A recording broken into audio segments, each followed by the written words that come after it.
Thanks for joining us. We begin tonight in the Kensington Market neighborhood of Toronto, where a small business says they could have their rent doubled by the city. Officials say they have no choice, but community members are pushing back. Brittany Billette has more. Dip Donuts has been serving its customers in Kensington Market since 2018, and it rents its tiny spot from the Toronto Parking Authority that operates a lot right above. When the donut shop had to recently renew its lease agreement with the city, business owner Jitten Grover learned that the price of rent would nearly double. It's a shock to a small business, especially during this time where small businesses are suffering. Dip Donuts is paying nearly $46 per square foot under their current 5-year lease. But in a new agreement, that could jump to $80 in the immediate future and eventually rise to $90. That's not including property taxes and other business costs, including their second location on Queen Street that opened in December. And we're operating on such low profit margins at the moment that doubling a rent, even over here or there, will definitely have a big impact on the business. The Parking Authority owns these 6 commercial spaces on Baldwin Street and leases them out, usually to small businesses. The Kensington Market Community Land Trust is calling out the city, saying it should and could do more. This is gentrification on behalf of the city. This is displacement on behalf of the city, because what they're doing is they're saying, we want market rent, we don't care who's there. The city says it has no choice but to raise Grover's rent because of city bylaws. In a statement to CBC Toronto, a spokesperson wrote, "The City of Toronto is required to charge market rent to commercial tenants under the City of Toronto Act and treats all tenants equally and transparently in the determination of rent." It also said it's in negotiations with Grover to implement an increase in a phased approach, but local councillor Diane Sachs says the city doesn't have the funds to support every tenant in need. We don't have any more money to subsidize organizations. The need is so great. We hear it right across the city. We hear it from Daily Bread Food Bank. We hear it from the shelters. We hear it from the arts organizations. And the city only has so much money. Just a few weeks ago, city councillors passed a motion to call on the provincial government to do more to help small local businesses that are struggling to keep up with commercial lease prices. I think the motion by Josh Matlow is a fantastic motion. I think we need more rent control for commercial businesses. So I think to be honest, it's hypocritical of the city to be calling on the province saying, hey, Ontario, can you do this? Well, at the same time, they're raising rents by 74%. For now, Grover says he hopes any level of government will step in to support local business and create a new precedent, but he's committed to staying in Kensington Market, not only because there's a cost to moving, but because his business has become part of the community. Brittany Billette, CBC News, Toronto. Thousands of Canada's border workers are still on the job today, having pushed a strike deadline to next Wednesday. The workers were set to strike yesterday afternoon, but called off planned job action, extending negotiations for a new contract. About 9,000 CBSA employees could take strike action this week. As essential workers, most of them can't stop work completely, but they can work to rule. A similar job action in 2021 led to long lines at border crossings and airports. The union says key issues include pay, remote work options, and pension benefits. Meanwhile, at Toronto Pearson Airport, overnight travelers can expect to see a full-scale security exercise. A representative from the airport says the exercise will happen at Terminal 1 from 11 p.m. to 3 a.m. and involve a simulated bomb threat to test the airport response. They're asking travelers to prepare for potential disruptions. Public health advocates launched the first round of talks with rural Ontario locals to hear how hospitals can be improved. As Vanessa Ballantyne explains, they hope their voices can help convince the province to invest more into their communities. It looked like we had walked into a field hospital in the middle of a war. Anne-Marie Zamet was one of over a dozen locals who came to speak to the Ontario Health Coalition in Welland on Saturday. She was spurred to join the public hearing after her experience at the Welland ER last week. She said a lack of doctors and staff contributed to the death of her father, John, just days after he was admitted. CBC Toronto has reached out to Niagara Health System for comment. I did what I was supposed to do for him, which was to seek immediate medical attention. This broken system killed him. The coalition hopes to use experiences like Zamet's to inform a new report. With input from opposition critics, they want to draft recommendations on how to protect and improve local hospitals, especially in rural areas.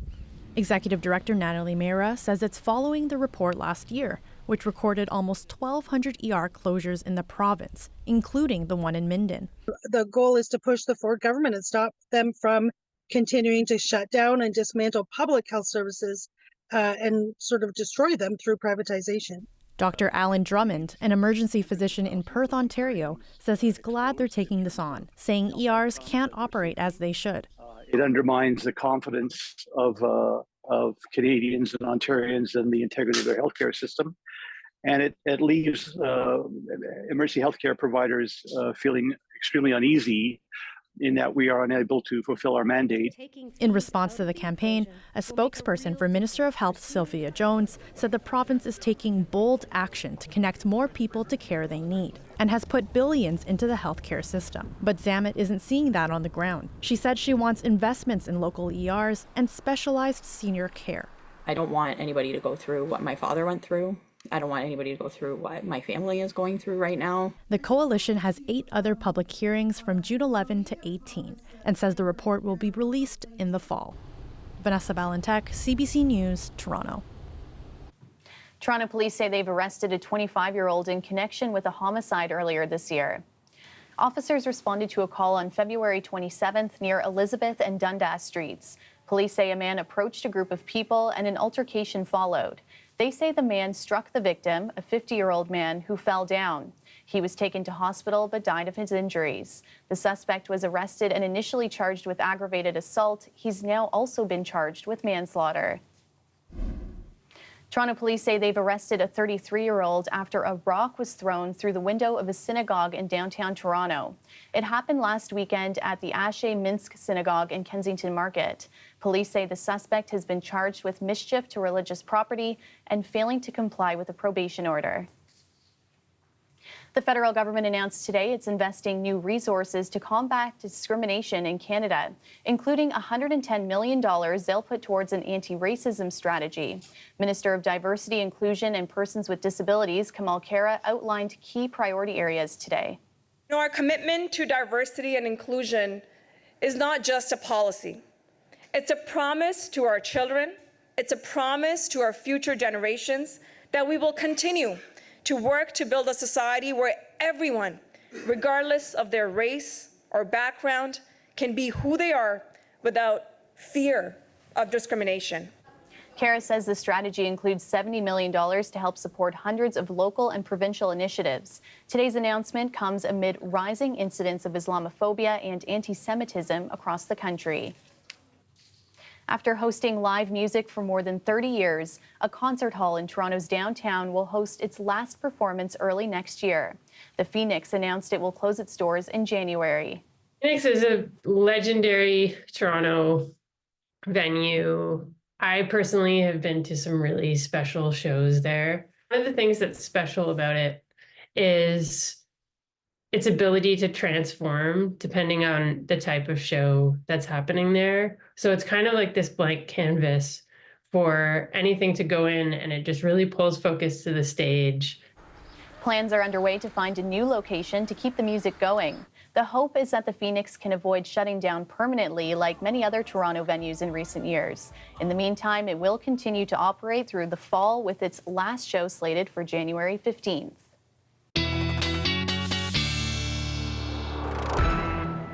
Sophia Kambalia joins us now for a first look at the forecast and some really indecisive weather the last couple of days.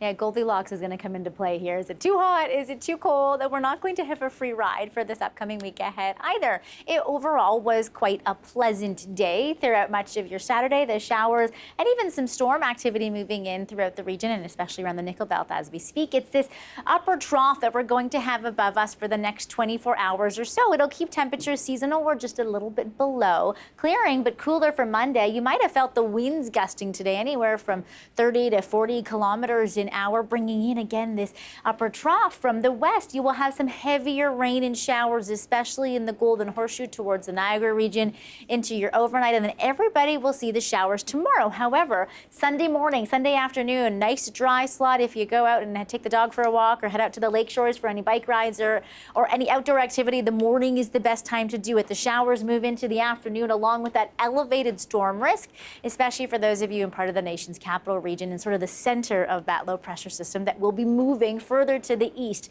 Overnight conditions, mid-teens. Again, light to heavy rain depending on where you are around the region. Drier conditions for Sunday morning as that upper trough slides south. We'll tell you about in the long range how we clear out but cool down for Monday, and humidity for later on in the work week. Talia. Thanks, Sophia. You're welcome. Israel has carried out its largest rescue operation of the war in Gaza. 4 hostages were freed in a major operation, which Hamas says also led to massive bloodshed. Chris Reyes tells us more about those who returned home today, and a warning: some of the images in this story are graphic. A hero's welcome for the hostages and the Israeli soldiers who rescued them. Israel just carried out a remarkable rescue operation of 4 hostages held by Hamas. This operation required ingenuity and courage of the highest degree, and our soldiers performed in an unmatchable way. Those rescued were taken on October 7 from the Nova Music Festival. They appeared in good health as they reunited with family. At the Israeli hospital where they're recovering, an eruption of celebration echoed in the rest of the country. We had to celebrate. We had to go out and celebrate, and we came here to raise a glass. And we want to raise a glass for the quick return of all of the rest of the hostages. The rescue operation happened in 2 locations in central Gaza. CBC's freelance journalist on the ground captured horrific images of dead and injured Palestinians left in the wake of the heavy fighting. The Hamas-run health ministry says more than 200 people were killed in the area where the rescue operation happened. A Palestinian eyewitness who was at the Nusayrat camp when Israeli soldiers moved in describes what he saw. The Apache started to bomb and fired directly at people, said Khaled al-Sadouni. There's a large number of martyrs and injured people, he continued.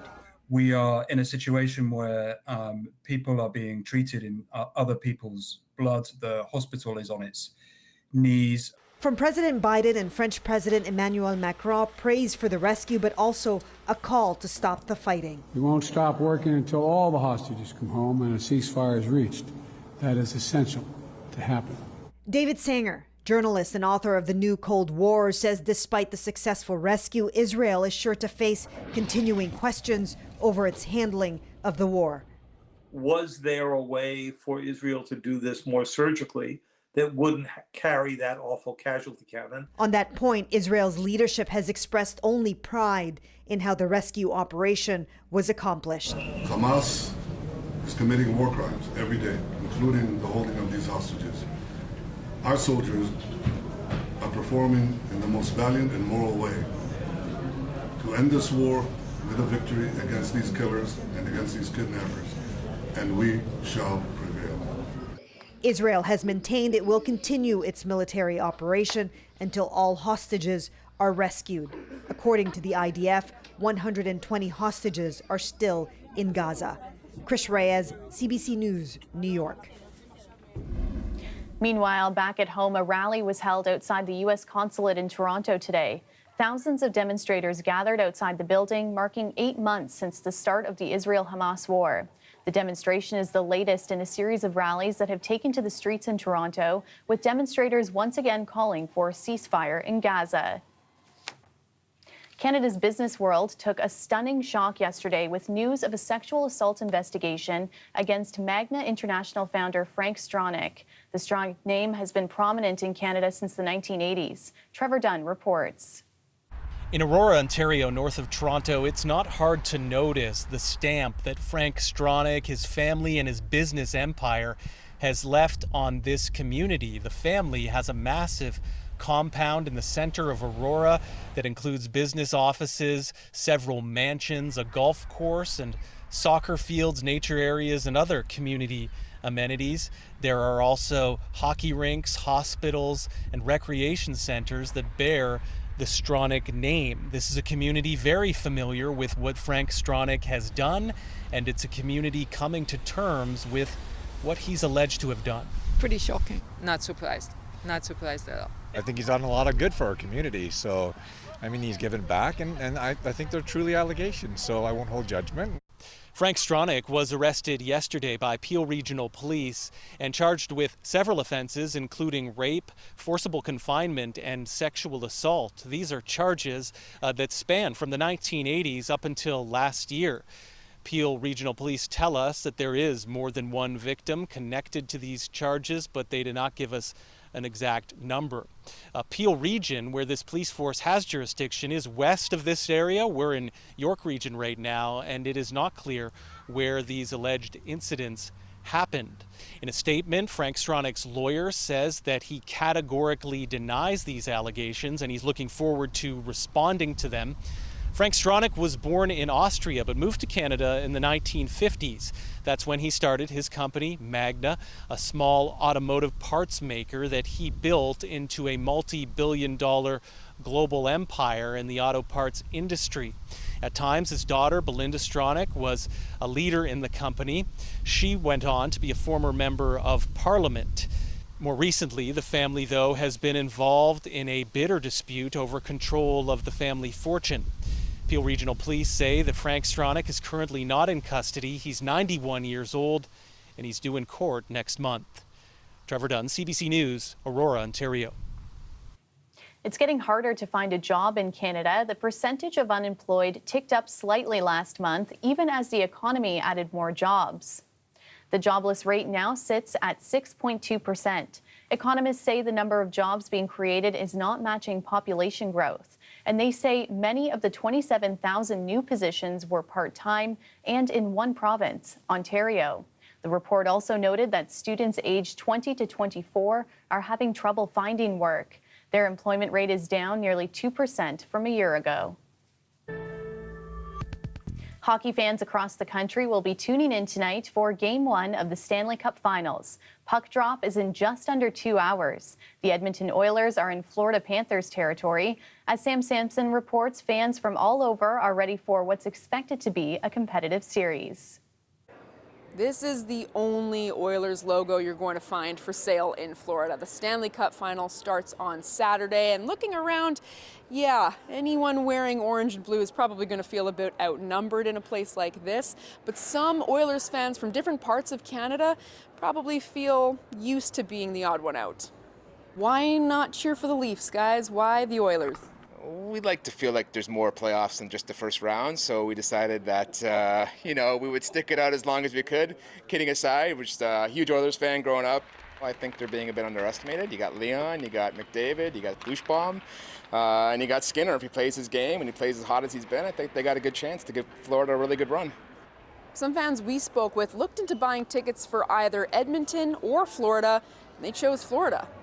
After they beat Dallas, I was thinking about coming to one of the games. I checked out Edmonton. Pricing was a little high, and then so I checked pricing here.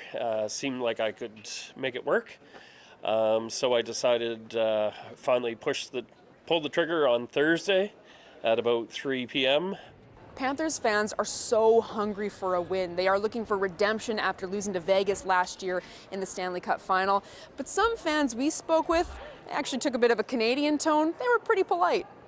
I'll say that you guys have an awesome team and you can have it a different year, just not this year.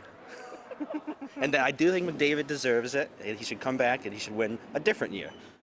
The Oilers themselves are looking to end a 31-year drought for Canada if they win this series. Edmonton would be the first Canadian city since 1993 to bring the Stanley Cup back across the border. Sam Sampson, CBC News, Sunrise, Florida. Back in the GTA, over 3,000 cyclists hit the pavement this morning, joining the annual Princess Margaret Ride in support of cancer research. It's a long road to find a solution for cancer, find a cure for cancer, and every single penny counts along the way, and you never know which penny is going to be the one that makes the major breakthrough. So every dollar that's raised here counts, and it's been amazing to see the momentum behind the fundraising, both within our team and collectively with the whole group here. Cyclists are riding from Toronto to Hamilton today before resuming the final stretch of the ride towards Niagara Falls tomorrow. The fundraising ride is in its 16th edition, bringing together cancer survivors, veteran cyclists, and first-time riders to raise funds for cancer research.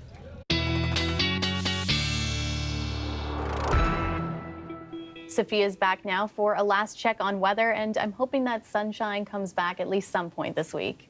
Yeah, especially for tomorrow morning, for any of the cyclists heading out onto the roadways for tomorrow. Good dry spot in any of the rain, but we are seeing it heavier, even over the last few minutes since we talked. Heavier rain right now around the Huron shores and throughout the Hamilton area, but where a lot of our minds are in Edmonton right now. You just heard that a few minutes ago. For any of the outdoor parties, if you have friends or family out in Edmonton right now, it's actually one of the coldest June days ever. It's jacket weather out there for the outdoor viewing parties right now.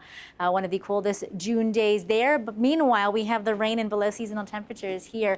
Again, we are watching heavier rain for the overnight period, clearing up for any of the riders or anybody heading out for Sunday morning. Rain as well for the Formula One if anybody's heading out to Montreal for Sunday afternoon. But then Sunday morning clear, Sunday afternoon, bigger chance of storms around the region. We do have gusty winds continuing just like today, 30 to 40, even 50 kilometers an hour at a peak for Sunday afternoon. But then Monday, northwest flow. This will clear out that upper trough and this indecisive weather, as you mentioned, and bring back a little bit more sun for Monday, but cooler conditions, about 5 degrees below seasonal. Tuesday, a ridge builds and you have your best chance of sunshine for the week. Wednesday, Thursday, that humidity builds. Next chance of rain will be Thursday into Friday with a sagging cold front. But have a look at some of the humidity around the region for your Wednesday and for your Thursday, even into Windsor, 34. Good chance of sunshine for this upcoming work week, but again, not a free ride, as we mentioned earlier. Chances of showers both at the end of the week and again throughout an unstable and potentially stormy Sunday with some isolated non-severe thunderstorms possible tomorrow. If you are making the trip, as we mentioned, up to Montreal, storm risk continues and rain for those of you heading up to parts of southern Quebec for your Sunday afternoon. Talia. And that's our show for you tonight. Thanks so much for watching. Shannon Martin has your next regional newscast tomorrow at 11, right after the national. And you can stay caught up on news anytime on our website, cbcnews.ca. Good night.